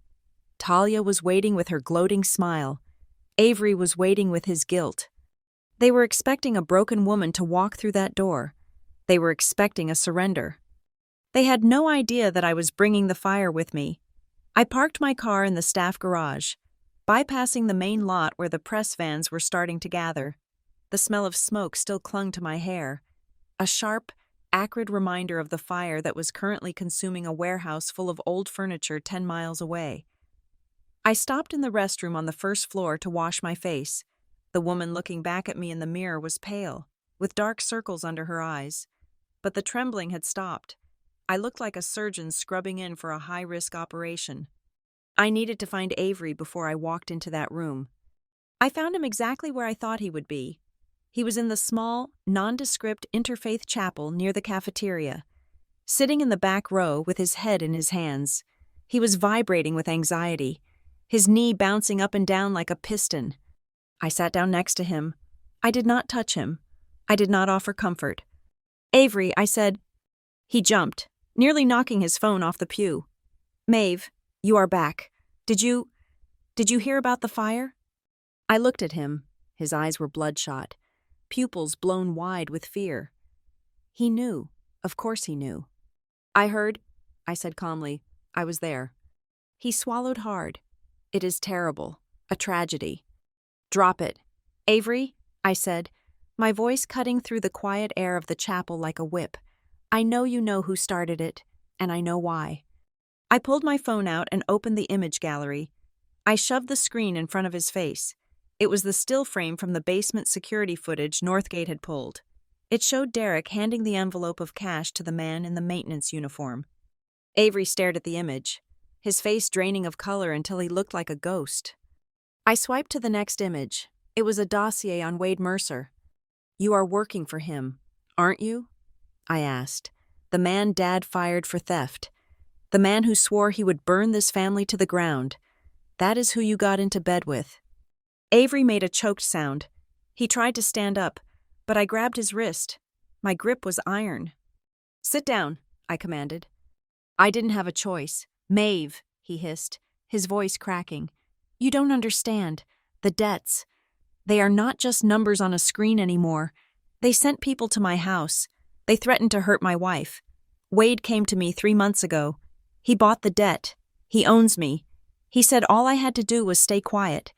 He said if I just let Talia take the lead, he would wipe the slate clean." "So you sold your father for a gambling tab." I said, "You sold me." "I didn't think they would hurt anyone," Avery pleaded, tears spilling over. "I thought they just wanted the shares. I didn't know about the fire. I didn't know they were going to burn the archives." "They burned the wrong archives."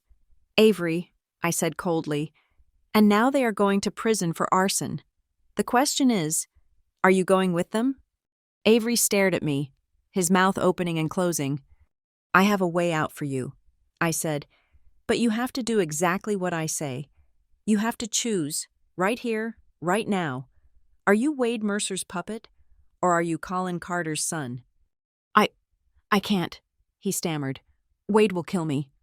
"He won't be able to touch you where he is going," I said, "but before you decide, I need you to listen to something."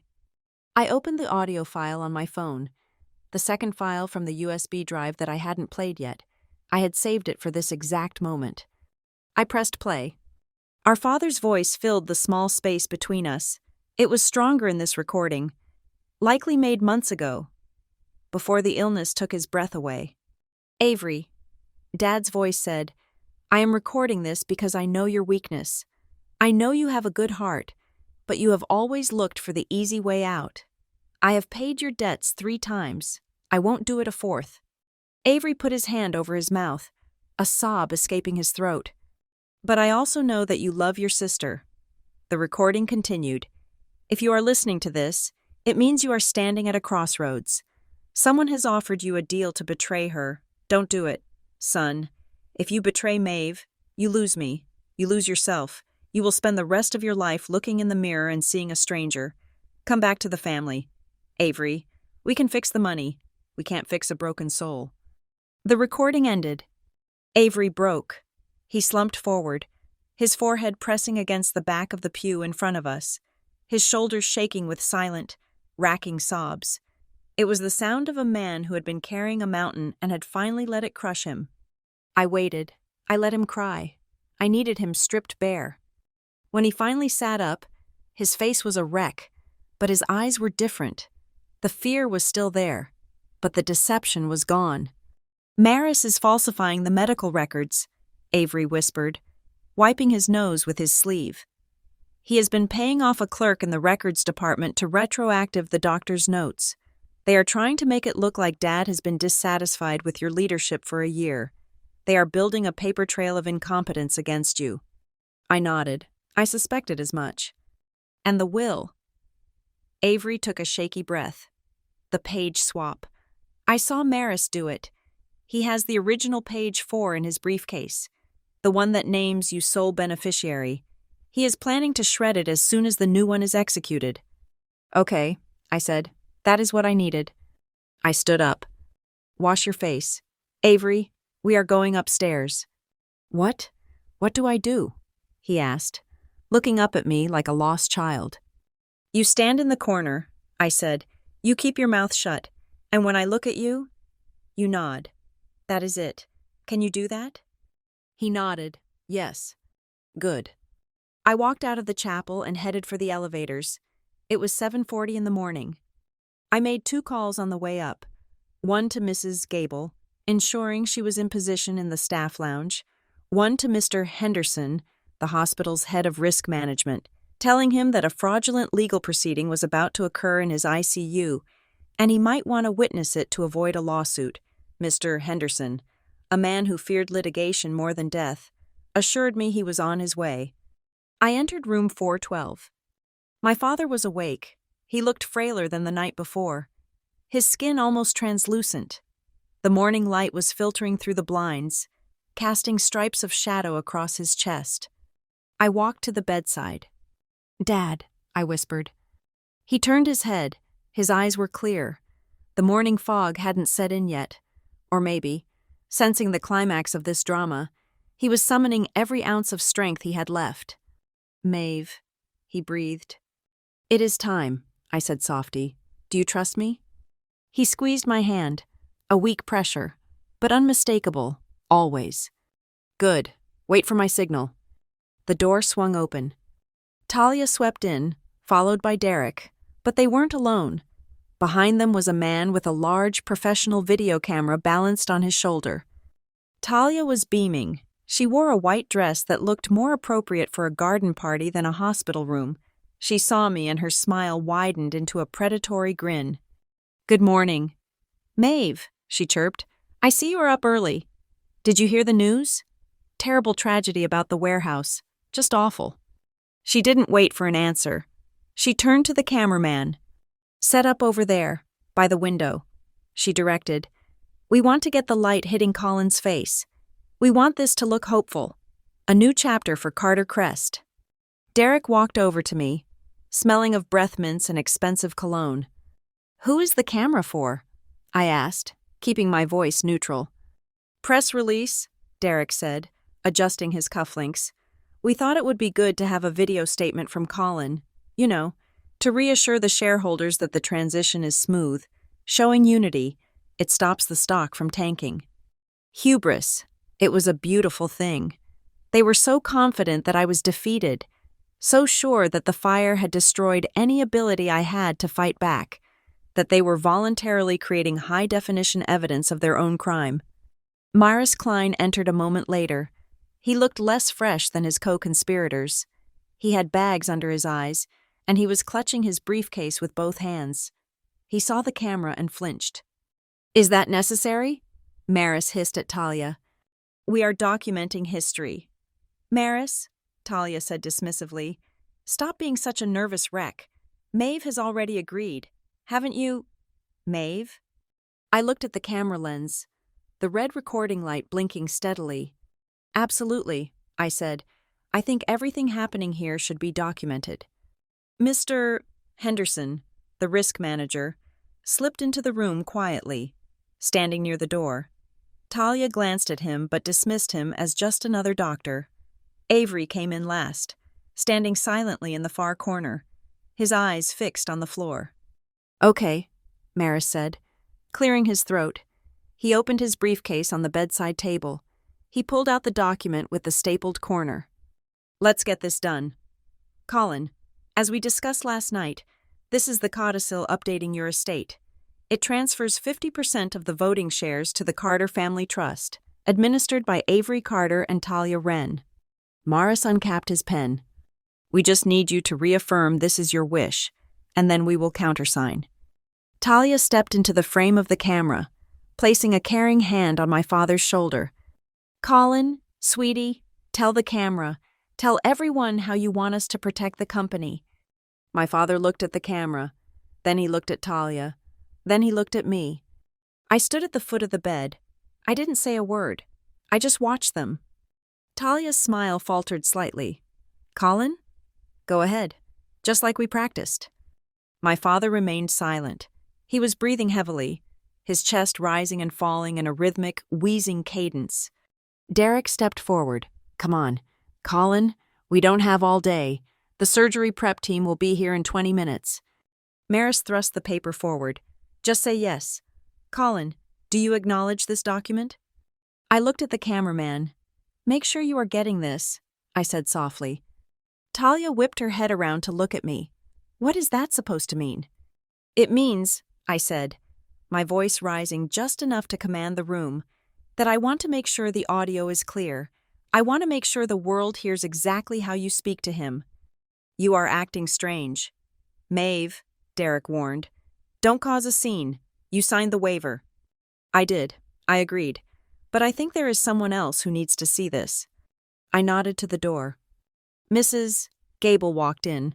She was a small woman in her 60s, wearing a sensible gray suit and carrying a large notary seal. "Who is this?" Maris demanded. "This is Mrs. Gable," I said, "a certified notary public. Since we are executing such an important document, I thought we should have an independent witness, to make it bulletproof." Maris turned pale. "We don't need a notary. I am an attorney. I can witness it." "But it is better this way, isn't it?" I asked innocently. Unless there is a reason you don't want an outsider looking at that document." "Maris?" Talia's eyes narrowed. She sensed the shift in the air. The trap was snapping shut, but she couldn't see the teeth yet. "Fine," Talia spat. "Let her watch. It changes nothing. Colin wants this." She squeezed my father's shoulder hard. Too hard. "Tell them. Colin," she commanded, her voice losing its sweetness. "Tell them now." My father looked at me. His eyes locked onto mine. He saw the strength I was projecting. He saw that I was ready. He blinked once, a slow, deliberate movement. "Now?" My father took a deep breath. He pulled his shoulder away from Talia's grip. He sat up straighter, the machines beeping faster as his heart rate rose. He looked directly into the camera lens. "I do not acknowledge this document," my father said. His voice was raspy, but every word was clear, enunciated. The room went dead silent. The only sound was the whir of the air conditioner. Talia froze. "What?" I said no. My father repeated, "I am being coerced. These people." He pointed a shaking finger at Talia and Derek. "Are trying to steal my company." "Cut the camera," Derek yelled, lunging toward the cameraman. "Keep rolling," I shouted, stepping in front of Derek. "If you touch that camera, Mr. Henderson will have security in here in 10 seconds. Mr. Henderson stepped forward, crossing his arms. "Security is already outside the door. Mr. Hallow, I suggest you let the camera roll." Talia turned on my father, her face twisting into a mask of rage. "You senile old fool! You don't know what you are saying. You agreed to this." "I never agreed," my father said, finding a reserve of power I hadn't seen in months. "I repeated what you told me to say because you threatened to cut off my access to my daughter, but I am done playing." Maris tried to shove the papers back into his briefcase. I think we should reschedule. Clearly the patient is agitated." "Stay right there, Maris," I said. I walked over to the bedside table and placed my hand on the briefcase. "You are not leaving with that," I said.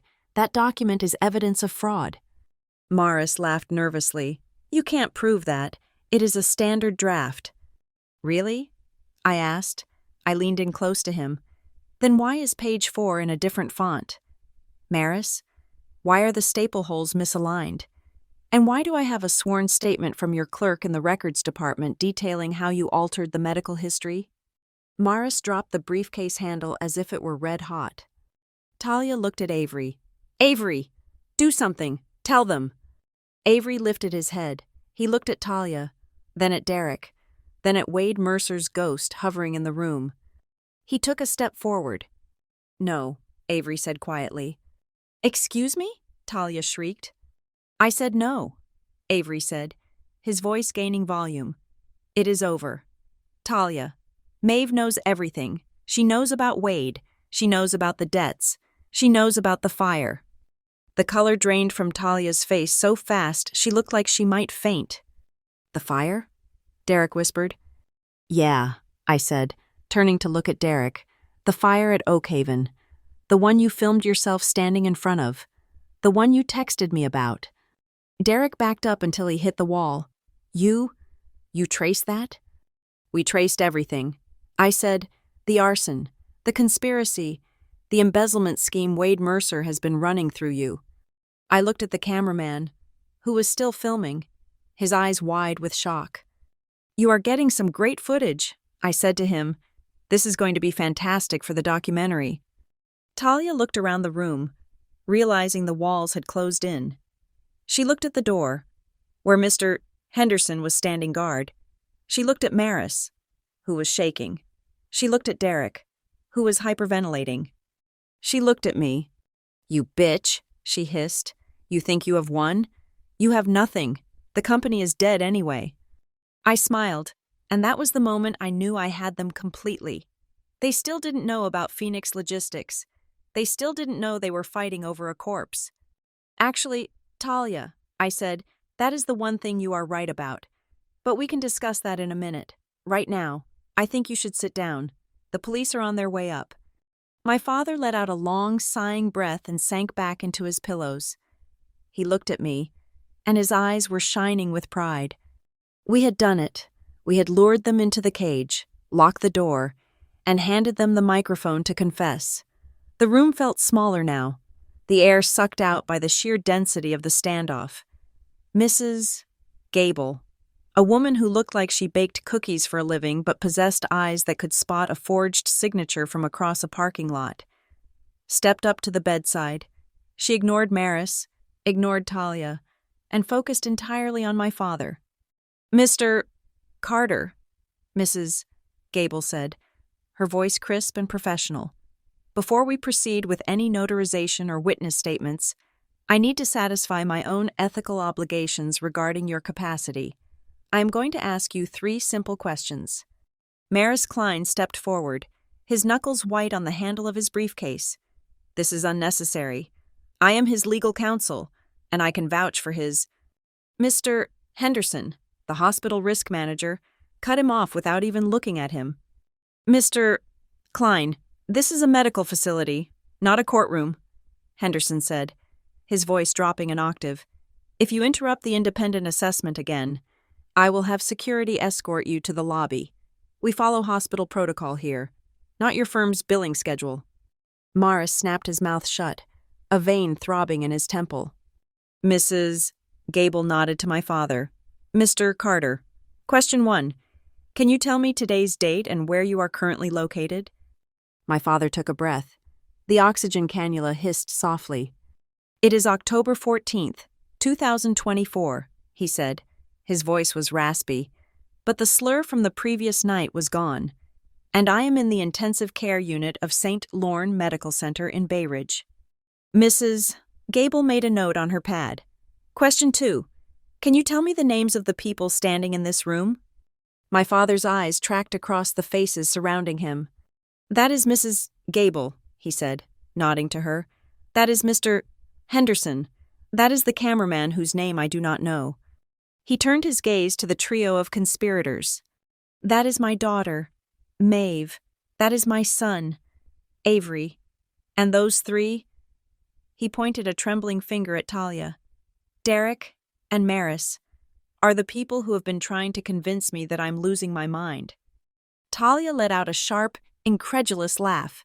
"This is ridiculous. He is clearly agitated. He is paranoid. That is a classic symptom of hepatic encephalopathy."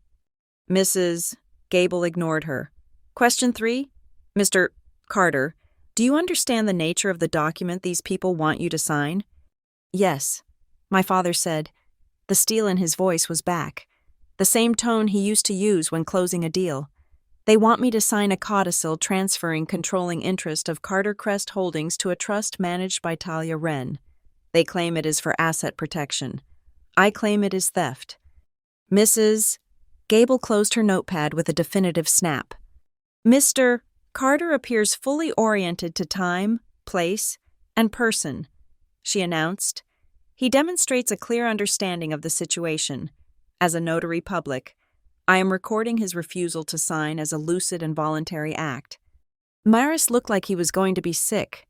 The legal ground he had been standing on, the claim that my father was confused and needed a proxy, had just evaporated.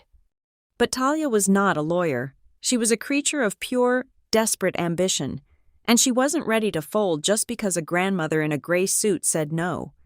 She reached into her oversized purse and pulled out a blue folder.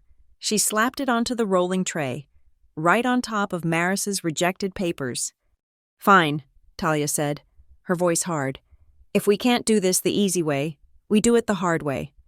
She flipped the folder open. It was a document I hadn't seen before. "This is a settlement agreement," she announced. "It is a reconciliation draft. We prepared it just in case things got emotional." She looked at me, her eyes burning with a mixture of hatred and triumph. "Maeve, you can end this right now. If you sign this, we agree not to contest Colin's competency in probate court after he passes. We agree to give you a 20% payout. If you don't sign..." She let the threat hang there. Derek picked up the thread, stepping into the light so the camera caught his good side. "If you don't sign," Derek said, smoothing his tie, "we release the statement we have prepared for the press. We tell the shareholders that you have been blocking Colin's medical care. We tell them you have been financially abusing him while he was vulnerable." He pointed to the camera, which was still rolling. "We have the narrative. Maeve, we control the story. Who do you think the public will believe?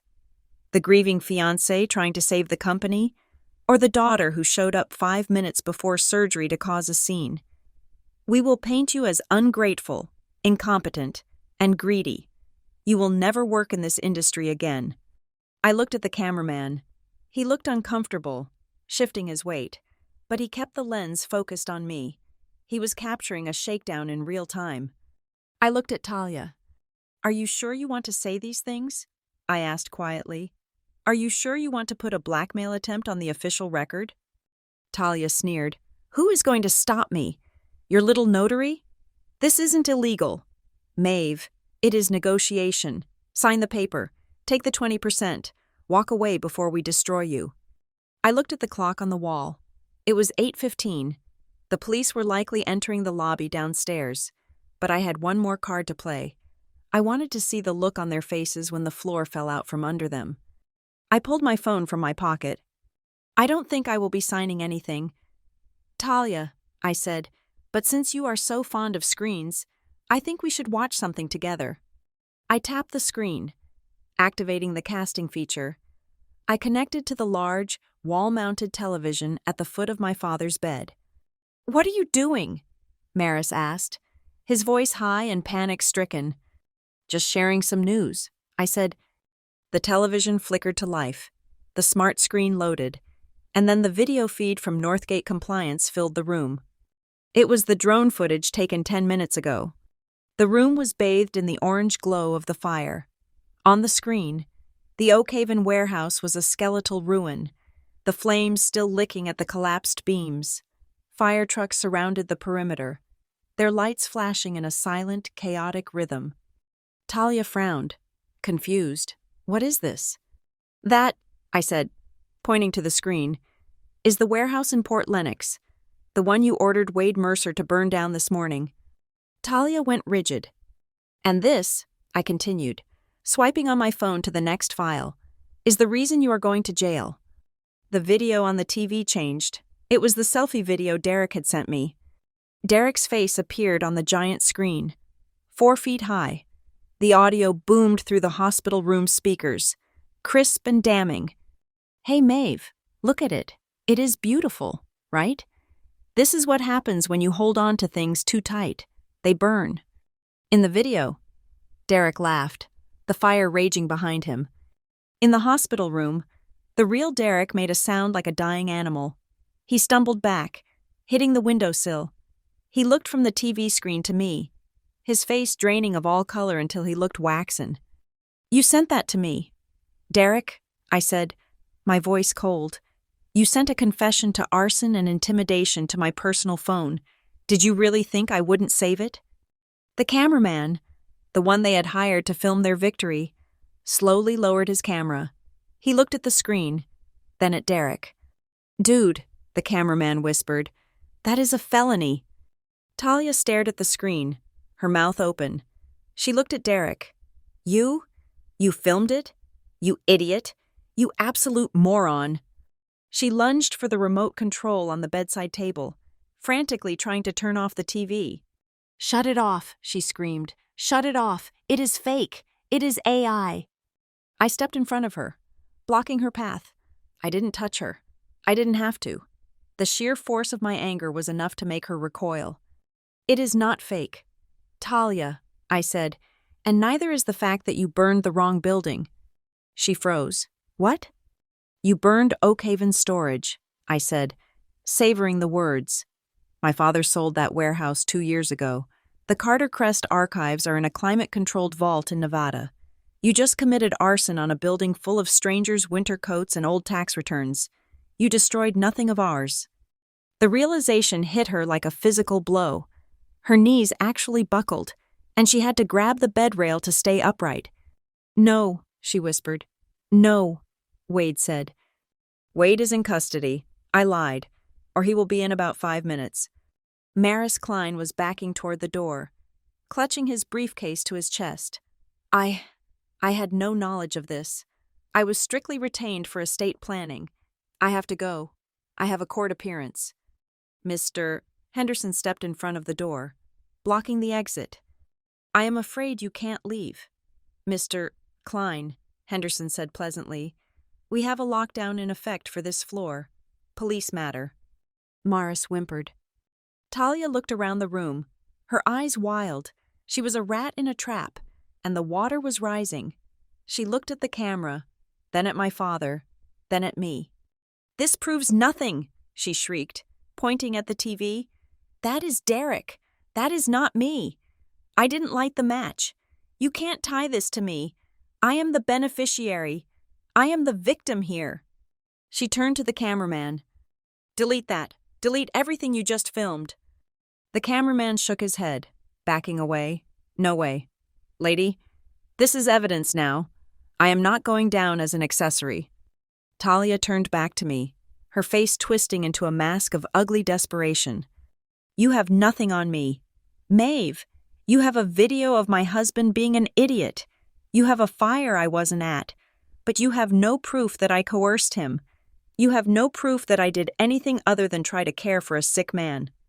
She pointed at my father. "He is confused. He will say whatever you tell him to. But the paperwork—" "Stop," I said. The single word cut through her hysterics. I reached into my pocket and pulled out my phone again. The screen was glowing. "You want proof of coercion. Talia," I asked softly, "you want proof that you and Maris sat in this room last night and fed my father lines like he was an actor in your play?" I held the phone up. "Wait," Derek said, stepping forward. "What is that?" "This," I said, looking him dead in the eye, "is the recording I made last night. The one you laughed at. The one you told Maris to let me keep because you thought I was just a sentimental, broken daughter." I pressed the play button.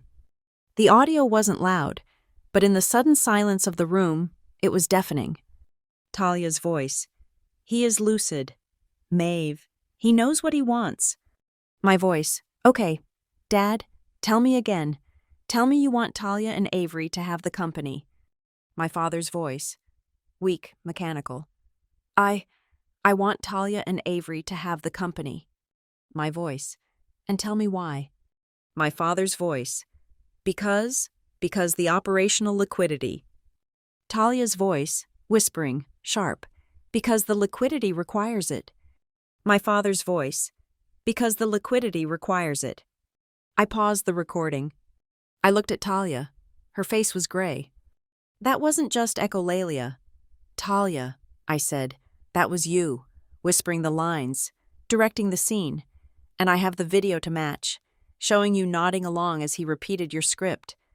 I took a step toward her. "You didn't just try to steal a company," I said. "You tortured a dying man, and you did it on tape." Talia made a sound that was half sob, half scream. She looked at the door, but Henderson was a wall. She looked at the window, but we were 4 floors up. "And that," I said, turning to the cameraman, "is a wrap." The sound of sirens, loud and urgent, finally penetrated the heavy glass of the hospital windows. They were here. My father closed his eyes, a look of profound peace settling over his face. He didn't need to fight anymore. I had burned them down, and I hadn't even needed a match. The recording continued to play, filling the sterile silence of the hospital room with the ugly sounds of conspiracy. I did not turn it off. I let it run, because the worst part was yet to come. Derek's voice, from the recording. "If he doesn't sign by midnight, we move to Plan B. We clear the archives." Maris's voice. "You cannot just destroy the files. Derek, that is obstruction." Derek's voice. "Not if it is an accident. Old warehouses have bad wiring. Maris, things catch fire. Once the original will is ash, this new one is the only version that exists. We burn the past to pave the road." I stopped the playback. The silence that followed was heavy, suffocating. Derek was pressed against the wall, looking as if he wanted to melt into the drywall. Talia was staring at the phone in my hand, her mouth opening and closing like a fish on dry land. "You talked about it," I said, my voice low and steady. "You stood right here, in this room, while my father was drifting in and out of consciousness. And you planned a felony. You thought he was too medicated to hear you. You thought I was too stupid to check." I looked at the cameraman. "Did you get that audio?" I asked. The cameraman nodded, looking pale. "Crystal clear, lady?" "Good," I said. My father sat up. It was a struggle for him.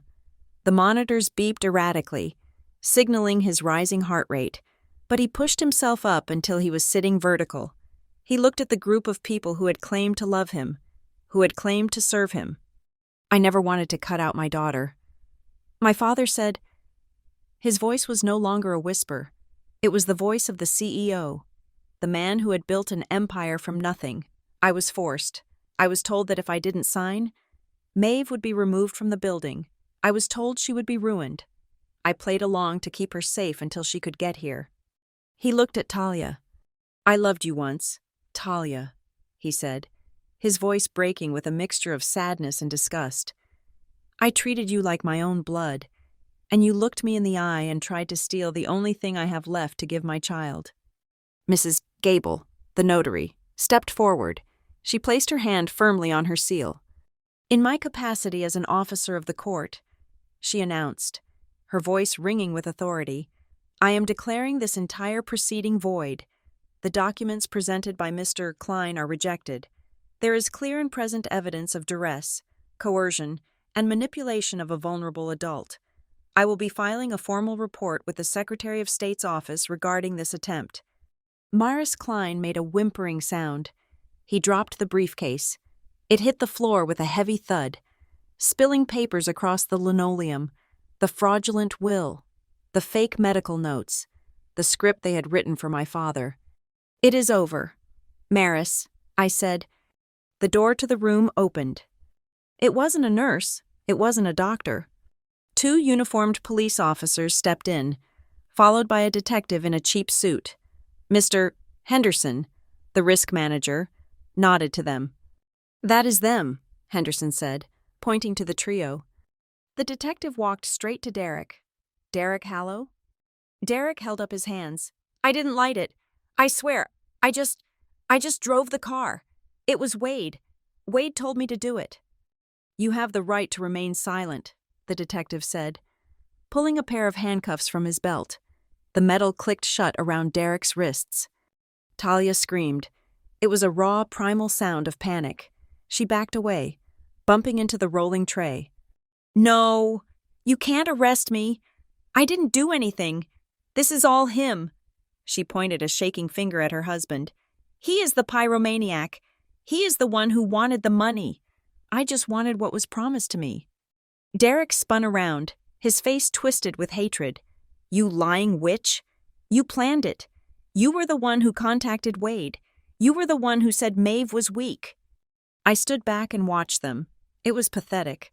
The power couple, who had walked into the boardroom yesterday like royalty, was now tearing each other apart, trading accusations while the police moved in.